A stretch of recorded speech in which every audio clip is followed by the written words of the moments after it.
Hello, T.S.P readers. This is yours truly. Excuse me, the Stormy Poet. Very glad you could join me today or this evening, whatever type of, whatever part of the day that it is.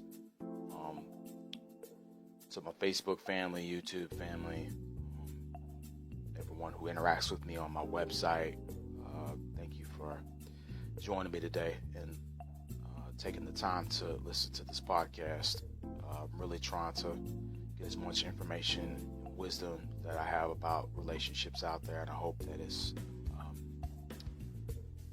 benefiting a lot of folks out there. I really hope that I can make a difference with the voice that I have. But anyways, today I wanted to talk about something that I think a lot of people struggle with in regards to relationships, and what I'm referring to is forgiveness. Now, when we think of forgiveness, I really don't think people really have a understanding of what forgiveness actually looks like, or what the definition of it is.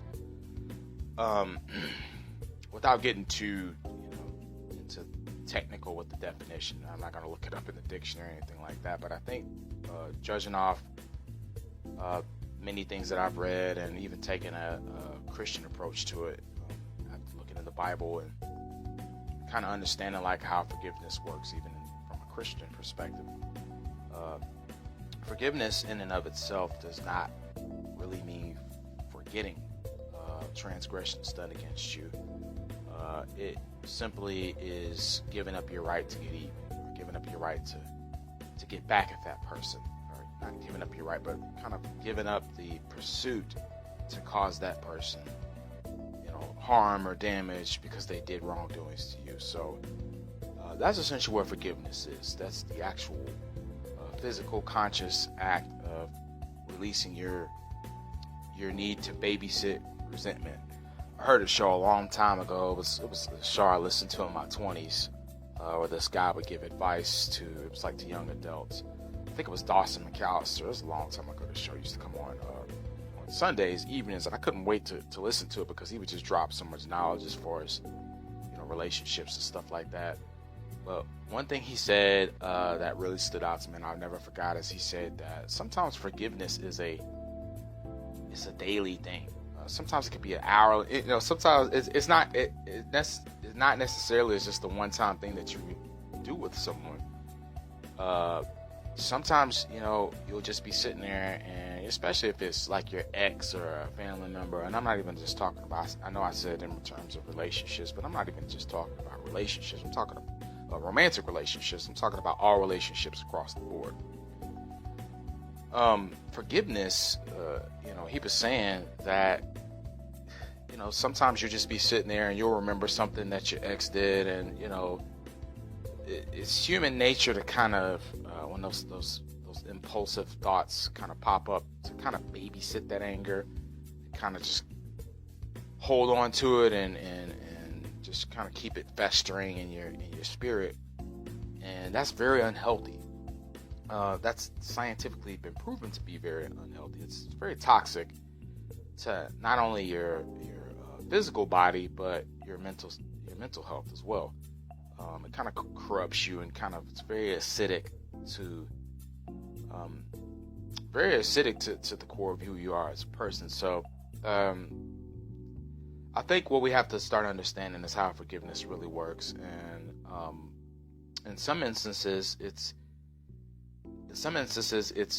I'm making the commitment to not go and cause that person harm or whatever, or anything like that. But it's also an internal thing, a personal thing, because here's the thing: when we hold these resentments and these hostilities towards people, whatever their transgressions are, in a sense, that's a way of trying to get back at them, right? That's wishing spite on them. That's cursing them. That's wishing them harm. That's kind of a form of revenge. It doesn't really, I don't know how effective it really is. It's really not, but that's in a sense our way of trying to get back at that person. So even if you're not going to go and slash their tires or bust the windows out of their car, you're still trying to get revenge in the sense of loathing them and babysitting that anger and going and talking with your homegirls or your homeboys about how much of a,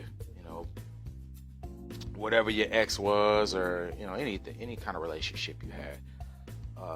Kind of babysitting that anger is very unhealthy, and what Dawson McAllister was talking about is it can be a daily thing. Forgiveness can be something you may have to practice on a daily basis. You might just be sitting there thinking of something they did, and that could piss you off, and that within it, in and of itself, is not the sin. The sin is continuing to hold it and babysit it, kind of just keep it there, and invite that hostility and that resentment in. So when you forgive someone, you give up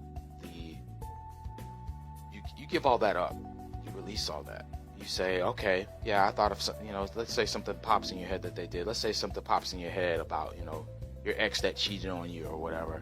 And you remember, an instance where, they disrespected you. Where you saw like a text or something and you figured out where they were cheating, or anything. Anything your ex did to you is disrespectful, or something like that, and that pops in your head. The sin is not saying, the sin is not realizing, that was really terrible what they did. The sin is to just keep it in your spirit and to just keep locked onto it, just focus on that. Instead of consciously telling yourself, you know what, I know that they did me dirty, I know that they did me wrong, but I choose not to hold on to that. And really kind of get into a place where, because here's the thing, the more you practice forgiveness, it almost kind of flexes your spiritual muscle. It doesn't, I wouldn't say it makes it easier, but once you kind of know how the process goes, it makes it, you learn to deal with hurt and rejection and betrayal in a more healthy and positive way. It still sucks, but it sucks less in the sense that you know how to deal with it in a healthy manner. So the more that you practice it, the more you start to really realize how your life changes or really start to see how your life can change for the better. So with all that out of the way, I really want to touch on another point of, really forgiveness, in the sense that a lot of people think that forgiveness constitutes to reconciliation. Now, before we move any further, I really want to disband that myth, because I feel that kind of seeing forgiveness in that light keeps a lot of people in really bad, jacked up situations, right? So, for instance, let's say someone's in an abusive relationship, whether that be physically or verbally, and they continue to stay in that situation because they say to themselves, or justify it, staying in that healthy situation for whatever reason, by saying that, okay, this person, I know that they physically harm, I know that they harmed me in some way, I know that they caused damage to me, but I forgive them because it was a mistake, and they perceive it as, I need to stay in this situation because I forgive them. No, forgiveness and reconciliation are two totally different things. So what I mean by that is, I can forgive someone, because all I'm doing, because if we go back to what we were talking about, it's really just giving up the pursuit of trying to get back at that person. So if we look at it in those contexts, I don't have to reconcile with you to forgive you. Now, if I figure our connection and our bond and the type of relationship we have is worth giving you another chance, and that's different. That's up for every person to decide for themselves. But I can tell you, in regards to relationships, if the crime that they're committing against you is habitual, or it's kind of like has a pattern to it, or it's kind of a lifestyle, like cheating. If cheating is a lifestyle for somebody and they have a long track record of it, or they've done it a million gazillion times, then you don't need to be staying in that situation. You need to move on. You can forgive them, but that's unhealthy to stay in that type of situation. So a lot of people constitute forgiveness to that, which is very, very, very dangerous. And again, regardless of how long you've been with someone or how strong your connection is, if it's habitual behavior, then you need to bounce. Period.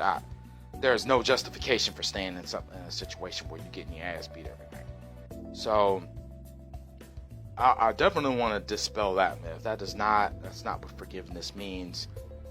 That's just staying in horrible situations due to whether it be low self-esteem or whatever.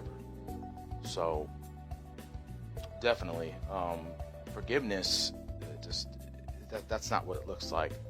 And to move on to the kind of like another talking point, I would say, as far as forgiveness goes, forgiveness really does take a lot of strength. It's indicative of a person with strong character who can forgive on a regular basis. So typically, and we kind of live in a society that kind of teaches you that forgiveness is weak and, screw everybody. You see all these little, buttery memes about, F everybody. I might as well be a butthole because everybody else is a butthole. I'm tired of putting my heart on the line. I'm tired of whatever. Those really just self-loathing memes, which I can't stand. But here's the thing. When forgiveness it takes strength. It takes character to forgive people. I like to look at it in the context of every human being walking this earth has done some type of evil. Everybody walking on this earth has hurt someone. Everybody walking on this earth has done someone dirty, and everyone on this earth has had to have been forgiven before. So, you got to get off the high horse first and foremost. And when you're looking at forgiveness, you got to get off the high horse. You can't be on this high horse and say, everybody else is this because that's really kind of arrogant. We all have fallen short of the glory of God, and we're all flawed in some way and hurt people in some ways. So we need to collectively start seeing forgiveness as a strength. It is a positive. It is something that is what the courageous do and are willing to do. And when we exercise forgiveness, we essentially open the door for the right kinds of people that need to be in our lives. When we hold on to bitterness and resentment, let's say in terms of relationships, you holding on to that bitterness and resentment is blocking the other positive men or women that want to come in your life and that could potentially be happy with you because you're holding on to that resentment and you're living that, self-loathing meme life of everybody's, why trust anybody and put my heart on the line. And what you start to do is you start to lump everybody into one category and you push away the men that are actually legit and everything, legit and actually and the men and the women that are the kind that are the best for you because you lumped everybody into one category and you're blinded by your own bitterness.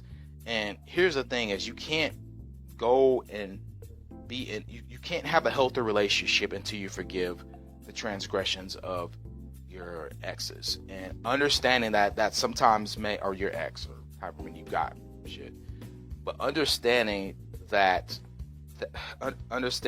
sometimes it is a daily thing. Number one, understanding that you need to forgiveness is crucial to you as a person. It's crucial to your success as a human being. It's vital for you to move forward and progress in your life in every area of your life. You have to realize that it's important. And then number three, it takes courage for that. That's indicative of a person of integrity, is their ability to forgive. So if we start seeing in those contexts and seeing the inability to forgive and not knowing how to forgive, we've got to know what it is before we can practice it. Not knowing what forgiveness is and not practicing it, we bar all successful relationships. I see it all the time with a lot of men and women who are just mad. They don't even know that they're mad because, essentially we don't really do self-inventory a lot in our society. We're so busy, go. We don't even sit and stop and think and contemplate. So they don't even know that they're bitter and resentful, and they don't even know that it's necessary for them to give their past transgressors. We don't even, a lot of times men and women don't even know this, and so they're wondering why they're single all the way up until their damn 40s and why nobody wants them. And it's because they continue to attract the same type of very people that they're trying to repel, and they block out all the other people that are potentially the best for them because of their inability to forgive. So definitely some words to kind of contemplate. I kind of went over a lot there. Definitely feel free to rewind and listen to it all the way through. I hope I was able to give some insight today that was valuable in helping you have a healthy relationship. If you could, please feel free to check out my website, rootofalllove.com. That's my official website, The Levels of Love. I have a lot of different information, blogs I've written on relationships and kind of how it relates to what misogyny has done to the sanctity of relationships between men and women. And also feel free to donate or contribute any dollar amount. You can check out my link. It's at the bottom in the description of this presentation on YouTube, and my donate link is everywhere. It's on the footer of my websites. Feel free to contribute any amount. Any amount helps, just for equipment and to get any kind of supplies I need to continue getting this information out to the masses. So I appreciate your time today. I hope you have a lovely, wonderful, and productive day. And thank you for tuning in. Peace.